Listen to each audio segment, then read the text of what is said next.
नमस्कार दोस्तों, स्वागत है। इस नई वीडियो में बात करने वाले हैं बिहार टीचर भर्ती का जो है सिलेबस आ चुका है। 7th फेज का जो टीचर भर्ती है, टीचर बहाली है, उसमें आप सबको पता है कि लगभग जो है 1.5 लाख के आसपास जो है भर्ती आने वाली है। और इसमें जो है 1 से लेकर 12वीं क्लास के जितने भी टीचर होते हैं सबकी भर्ती आ रही है। तो सीटों की संख्या ज्यादा है, काफी बच्चे यहाँ पे अपीयर होने वाले हैं। तो इसको लेकर जो है बीपीएससी के द्वारा जो है 13 मई के डेट में एक जो है सिलेबस और स्ट्रक्चर पीडीएफ शेयर किया गया है। इसमें बताया गया है कि जो भी प्राइमरी टीचर हैं, सेकेंडरी टीचर हैं और हायर सेकेंडरी जो स्कूल हैं, उसमें जो भी टीचर की हम बहाली करेंगे उसमें जो एग्जाम पैटर्न होगा, सिलेबस होगा, वो क्या होगा। तो आज का हमारा यही टॉपिक है। हम एग्जाम और सिलेबस को समझेंगे जिससे आपको ये समझ में आ सके कि एग्जाम इस बार कैसे लिया जाएगा। तो आइए फ्रेंड्स जानते हैं, बिल्कुल आसान भाषा में आपको समझाऊंगा। अगर आप भी ये पढ़े होंगे तो शायद आपको समझ में भी आया होगा, कई सारे बच्चों को नहीं भी समझ में आ रहा है। तो इसीलिए कमेंट करके काफी सारे बच्चे पूछ रहे हैं कि सर सिलेबस को एक बार अच्छे से समझाइए। पहले मैं बता देता हूं कि अगर आपको नोटिफिकेशन डाउनलोड करना है सिलेबस वाला तो कैसे डाउनलोड करेंगे। तो बीपीएससी की वेबसाइट पे आना है और यहाँ पे आपको देखिए 13 मई के डेट में जो है यहाँ पे एक जो है नोटिफिकेशन जो है इनके द्वारा शेयर किया गया। अभी आप इस पे क्लिक करेंगे ना तो यहाँ पे एक जो है पीडीएफ डाउनलोड होगा। मैं इस पीडीएफ को थोड़ा सा पढ़ के बता देता हूँ। 2 पीडीएफ यहाँ पे जारी किया गया है। एक जो है पीडीएफ आपका रहेगा जो कि इसमें बताया गया है कि बहुत जल्द जो है विज्ञापन जारी किया जाएगा। देखिए ये पीडीएफ है, थोड़ा सा समय लग रहा है डाउनलोड होने में। तो देखिए ये जो है प्रेस नोट जारी किया गया जिसमें बोला गया है कि बीपीएससी की वेबसाइट पे जो है इसका जल्द जो है क्या किया जाएगा, ऑनलाइन आवेदन जो आमंत्रित किए जाएंगे और शीघ्र ही विज्ञापन का प्रकाशन किया जाएगा बीपीएससी की वेबसाइट पे। तो अभी जो है सिलेबस आया हुआ है, हो सकता है कि 7 से 10 दिन के अंदर या 15 दिन के अंदर जो है आपका फुल सिलेबस दिखाई दे और आवेदन का भी डेट आ जाए। तो आप लोग जोर शोर से तैयारी करना स्टार्ट कर दीजिए। बहुत जल्द आपको जो है 10 दिन के अंदर जो है आपका यहाँ पे फुल नोटिफिकेशन, फुल विज्ञापन आपको मिल जाएगा। फिलहाल सिलेबस आ गया है तो आप लोग को जो है सिलेबस में समझाए तो मैं आ जाता हूँ बैक। एक और पीडीएफ यहीं पे लगाया गया है जो कि आप यहाँ पे क्लिक करेंगे ना, ये वाले बटन पे एक बटन है, इस पे आप क्लिक करेंगे तो सिलेबस आपका डाउनलोड हो जाएगा। सिलेबस को मैंने जो यहाँ पे मार्कअप किया हुआ है ऑलरेडी जो है यहाँ पे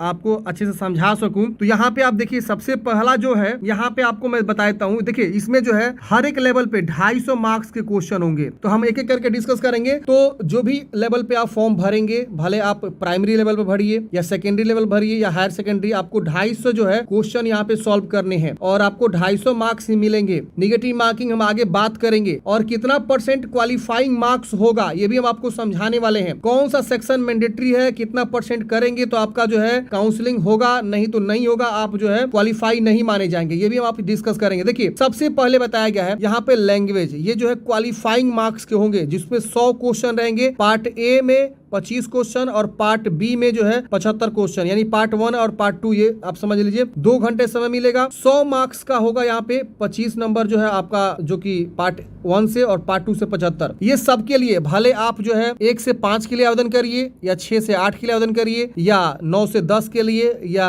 11वीं से 12वीं क्लास के लिए आवेदन करिए, ये सबको जो है सॉल्व करना यहाँ लिखा हुआ है। देखिए for all teacher primary to higher secondary school के लिए जो है ये मैंडेटरी है सॉल्व करना। और ध्यान रहे दोनों पेपर में आपको 30% लाना मैंडेटरी है। यहाँ देखिए candidates has to obtain minimum 30% marks in this paper. मतलब जो ये जो पेपर होने वाला है जो 100 मार्क्स का होगा उसमें पार्ट 1 और पार्ट 2 दोनों होगा। तो पार्ट 1 में जो आपका इंग्लिश लैंग्वेज रहने वाला है जो कि 25 मार्क्स का रहने वाले हैं, तो 25 मार्क्स में आपको 30% लाना मैंडेटरी है। अगर आप 30% नहीं लाएंगे तो फिर आप जो है असफल घोषित हो जाएंगे। इसके बाद से पार्ट 2 में आपका लैंग्वेज रहेगा। जब आप फॉर्म भरेंगे ना उस समय पूछा जाएगा कि आप किस लैंग्वेज का एग्जाम देंगे, हिंदी का या उर्दू का या बंगाली का। तो आपको कोई एक जो है लैंग्वेज चूज करना होगा अपने नॉलेज के अकॉर्डिंग और उसी का एग्जाम होगा। वो 75 मार्क्स का होता, तो 75 में से भी आपको जो है 30% लाना मैंडेटरी है। और ध्यान रहे अगर आप ये 30% नहीं लाएंगे पार्ट 1 में भी और पार्ट 2 में भी तो फिर आप जो डिस्क्वालीफाई हो जाएंगे। लेकिन एक चीज और ध्यान देंगे,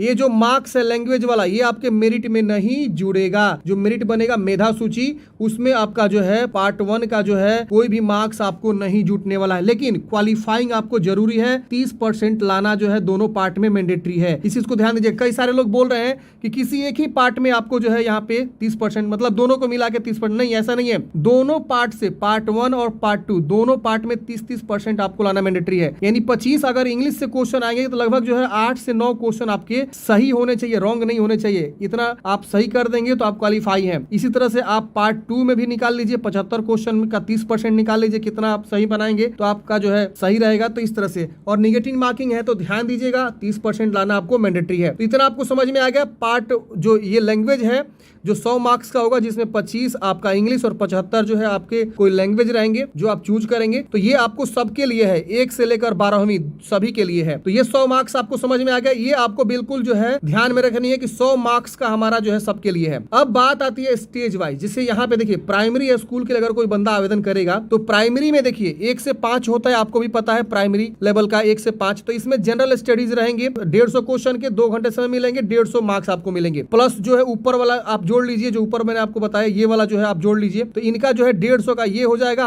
100 जो मैंने आपको बताया लैंग्वेज से वो रहेंगे, यानी 250 हो गया यहाँ पे। ये सबके लिए, मैं अगेन मैं बता रहा हूँ, ये जो है सबके लिए है। आप भले इस लेवल पे दीजिए या इस लेवल का दीजिए, सबके लिए है। अब यहाँ पे देखिए जो आपका ये जनरल स्टडीज होगा, ये किसका मतलब क्या क्या इसमें जो है सब्जेक्ट रहेंगे। तो elementary mathematics, mental ability test, general awareness, general science, उसको से social science, Indian national movements और जियोग्राफी एंड इन्वायरमेंट जैसे जो है आपके यहाँ पे सब्जेक्ट कवर करे जाएंगे। अब इसमें ये भी बोला गया कि इसका लेवल क्या रहेगा जनरल स्टडीज का। 150 क्वेश्चन का जो हम यहाँ पे क्वेश्चन करेंगे उसका लेवल मतलब जो है डिफिकल्टी कितना रहेगी। तो देखिए फ्रेंड्स, जो यहाँ पे बोला गया ना कि प्राइमरी जो लेवल है, प्राइमरी स्कूल का जो लेवल है ना, वही लेवल यहाँ पे आपका रहने वाला है, यानी 1 से 5 के लिए। लेकिन ये भी बोला गया लेकिन it's standard according to the prescribe minimum qualification of the candidates. मतलब प्राइमरी स्कूल का फॉर्म भरने के लिए जो मिनिमम क्वालिफिकेशन होता है ना, उस लेवल तक का जो है आपका यहाँ पे रहने वाला है। तो प्राइमरी स्कूल का मिनिमम क्वालिफिकेशन क्या रहता है, 12वीं रहता है, 12th रहता है, प्लस जो डीएलएड किया रहता है उसके लिए रहता है, और सीटेट तो मैंडेटरी है, ये है आप सबको पता है। तो 12वीं लेवल तक का जो है आपको यहाँ पे क्वेश्चन जो है डिफिकल्टी रहने वाला है, यानी जो स्टैंडर्ड है पूछने का वो 12वीं लेवल का है। तो 1 से लेकर 12वीं लेवल तक का जो है आपको यहाँ पे डिफिकल्टी रहने वाला जो जनरल स्टडीज है। तो इसमें आपके जो है सभी चीजों को पढ़ना होगा। अब बात आती है यहाँ पे अगला जो है लेवल, वो है आपका सेकेंडरी स्कूल टीचर। इसमें 6 से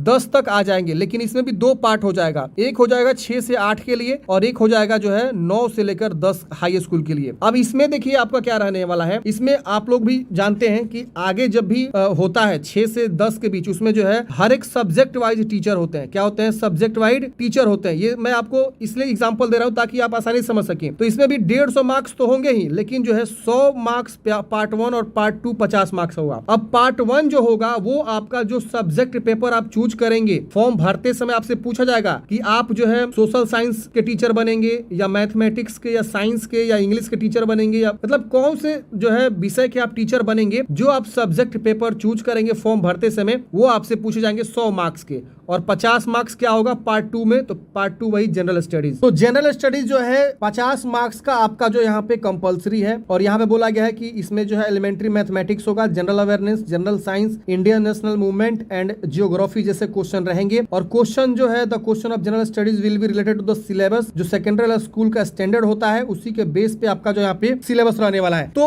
अगर कोई जो है क्लास 6 से 10वीं तक के लिए आवेदन करेगा, जिसको सेकेंडरी स्कूल टीचर बोला जाता है, उसके अंतर्गत जो है आपका 2 यहाँ पे पार्ट होगा। एक होगा 100 मार्क्स का, जो आप विषय चूज करेंगे कि हम इस विषय के टीचर बनना चाहते हैं, इस विषय के लिए हम दे रहे हैं, तो वो आपका उससे क्वेश्चन 100 रहेगा। और दूसरा जो है आपका पार्ट 2 रहेगा, जो कि 50 मार्क्स का जनरल स्टडीज रहेगा, और इसमें math, general awareness, general science और इस सब के जो है क्वेश्चन यहाँ पे पूछे जाएंगे। तो इतना तक आपको क्लियर हो गया। अब एक और जो है यहाँ पे आप देख सकते हैं, जिसमें जो है हायर सेकेंडरी, जिसमें बोला गया हायर सेकेंडरी स्कूल टीचर के लिए क्या रहने वाला है। तो इसमें भी आपका 2 ही पार्ट होगा, पार्ट 1 और पार्ट 2। 100 क्वेश्चन आपके जो मेन सब्जेक्ट रहेंगे उससे रहेंगे, जो भी आप मतलब यहाँ पे देखिए काफी सारे सब्जेक्ट बताए गए हैं। इसमें से कोई पेपर रहेगा, जैसे कि यहाँ पे मान लीजिए home science, computer science, commerce के टीचर, म्यूजिक के, साइकोलॉजी के, क्योंकि अब 11वीं में काफी सारे सब्जेक्ट बन जाते हैं ना, बोटनी के, जूलॉजी, हिस्ट्री, मैथमेटिक्स। तो जो विषय आप चूज करेंगे कि हम इस विषय के टीचर बनना चाहते हैं, उस विषय से 100 क्वेश्चन, और अगेन 50 जो यहाँ पे रहने वाला है वो आपका जो जनरल स्टडीज रहने वाला है। तो यही फ्रेंड्स आपका सिलेबस रहने वाला है। और यहाँ पे जनरल जनरल स्टडीज जो है सबको मैंडेटरी कर दिया है, यहाँ पे आप देख सकते हैं। इसके बाद से यहाँ पे बोला गया है कि यहाँ पे आप जो है question will be objective and multiple choice, यानी जो है ऑब्जेक्टिव मल्टीपल चॉइस होगा और जो है every wrong answer will B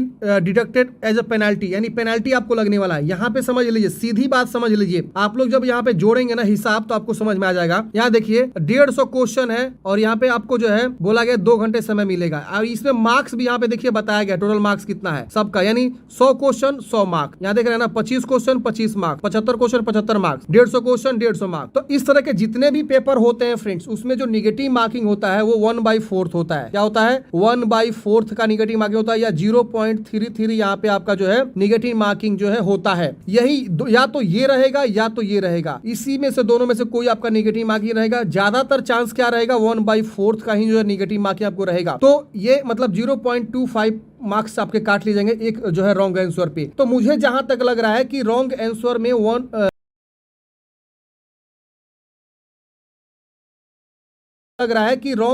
में 1/4 ही यहाँ पे होगा, क्योंकि हर एक जो है क्वेश्चन 1 नंबर कैरी कर रहा है। हर क्वेश्चन क्या कैरी कर रहा है? 1 नंबर। एक question is equal to 1 marks आपका जो है कैरी हो रहा है। तो मेरे हिसाब से 1/4 का यहाँ पे नेगेटिव मार्किंग होगा। हालांकि इसमें जो है क्लियर कट बताया नहीं है कि हम जो है आपका जो है एग्जाम जो है मतलब जो आपका हम यहाँ पे कटिंग करेंगे नेगेटिव मार्किंग पेनल्टी जो लगाएंगे वो कितना लगाएंगे यहाँ पे नहीं बताया गया है। और यहाँ पे ये भी बताया गया है कि जो आपका यहाँ पे उपरोक्त मेधा जो निर्माण होगा उसमें सामान्य वर्ग के लिए 40% लाना मैंडेटरी है, पिछड़ा वर्ग के लिए 36.5%, अत्यंत पिछड़ा वर्ग के लिए 34%, अनुसूचित जाति अनुसूचित जनजाति महिलाओं तथा निःशक्ता के जो भी दिव्यांग है उनको 32%, इतना आपको लाना मैंडेटरी है। तो आपको मेधा सूची में रखा जाएगा और आपको काउंसलिंग कराया जाएगा। लेकिन इसमें भी है जिसका अच्छा परसेंट आएगा उसका पहले काउंसलिंग होगा, सीट पहले उसकी भर जाएगी। तो ध्यान रहे, आपको इतना तो क्वालिफाइंग है तो आप मेधा सूची में आएंगे, लेकिन काउंसलिंग उन्हीं का पहले होगा जो सबसे ऊपर टॉप में रहेंगे, अच्छा परसेंटेज लाके बैठे रहेंगे। तो आपको इस पे ध्यान नहीं देना, आपको हमेशा कोशिश करना है ये जो मिनिमम कट ऑफ रखा गया है इससे हमेशा जो है हमारा डबल आए, तब जाके आप जो है कहीं ना कहीं टीचर के लिए आप जो है एलिजिबल रहेंगे और आप जो है एक टीचर बन सकते हैं। और ये मौका आपको गंवाना नहीं है। तो ये फ्रेंड्स आप समझ सकते हैं। अगर आपको हिंदी में समझना है तो नीचे में देखिए, इसी पेज में नीचे में आपको हिंदी में जो है सेम जानकारी बताई गई है, आप जो है इसको समझ सकते हैं अपने अनुसार। तो मुझे उम्मीद है फ्रेंड्स आपको जो है ये सिलेबस समझ में आ गया होगा। अगर आपको नहीं समझ में आ रहा है तो एक बार 2 बार और देखिए, आपको क्लियर हो जाएगा। आपके मन में कोई भी डाउट्स है, कमेंट है तो आप कमेंट बॉक्स में पूछिए। और नीचे में आपको हिंदी में भी सेम जो है पीडीएफ नोटिफिकेशन में आपको हिंदी में भी नीचे जानकारी को दे दिया गया है। ऊपर में इंग्लिश लैंग्वेज में दिया गया है और नीचे में हिंदी लैंग्वेज में दिया गया है। और हाँ, मैं जो है बहुत जल्द आप लोगों को जो है इसका जो भी जो जीके जीएस का आपका जो क्वेश्चन है, जीके जीएस आप सबको पता है बीपीएससी जो है कंडक्ट कर रहा है, ये तो क्लियर हो गया। तो जीके जीएस का जो है क्वेश्चन आप लोग को हम बहुत जल्द प्रोवाइड करेंगे, बहुत ही मिनिमम प्राइस में। जो पटना के एक्सपर्ट टीचर हैं उनके द्वारा जो है बात हुई है, जीके जीएस के मैक्सिमम क्वेश्चन हम आपको जो है यहाँ पे देने वाले हैं। तो अगर आप हमसे जुड़ना चाहते हैं तो आप हमें मेल कर सकते हैं और हम आपको एक टेलीग्राम का लिंक देंगे। उस टेलीग्राम लिंक में आप लोग ज्वाइन हो जाइए। रेगुलर बेसिस पे उस टेलीग्राम में आपको जो है प्रैक्टिस कराया जाएगा जीके जीएस का, जो बीपीएससी पिछले लगातार वर्षों से पूछती आ रही है, क्योंकि इनका जो है एक फिक्स होता है कि इस सर्कल से हम हमेशा क्वेश्चन रखते हैं। तो उस तरह के टॉपिक रिसर्च करके जो है अनुभवी शिक्षक के द्वारा जो है हम लोग जीके जीएस की आप लोग को तैयारी कराएंगे। तो टेलीग्राम से जुड़िए। अगर आपको तैयारी करना है बढ़िया से जीके जीएस का, रेगुलर उसमें जो है क्वेश्चन आएंगे, उसके अटेम्प्ट आपको करना है और लास्ट में आपको जो है इवनिंग टाइम में आपको उसका आंसर मिलेगा। पहले हम क्वेश्चन भेजेंगे, उसमें आप लोग खुद से प्रैक्टिस करिएगा। उसके बाद से 2-3 घंटे में हम वहाँ पे जो है आपको आंसर भी दे देंगे कि पहला का ए, दूसरा का बी, ऐसे करके। तो आप लोग जुड़ जाइए मेरे साथ लगातार। अगर आपको जो है टीचर की तैयारी करनी है अनुभवी शिक्षक के माध्यम से, जीके जीएस का स्पेशल बात कर रहा हूँ जो पिछले बीपीएससी पूछते आ रहा है। तो यही है, आप लोग जो है अच्छे से तैयारी करिए, कहीं से पढ़िए लेकिन बढ़िया से पढ़िए, क्योंकि ये मौका आपको बार बार नहीं आने वाला है। 1.5 लाख यानी लगभग 1.5 लाख जो है टीचर की बहाली जो है आ रही है बिहार में। ये अच्छा मौका है आपको टीचर बनने का, क्योंकि कई सालों से टीचर की बहाली नहीं आई थी। तो आप लोग जो है देखिए और तैयारी करिए अच्छे से। आपको कोई भी डाउट्स है, कमेंट बॉक्स में पूछिए। मिलते हैं नेक्स्ट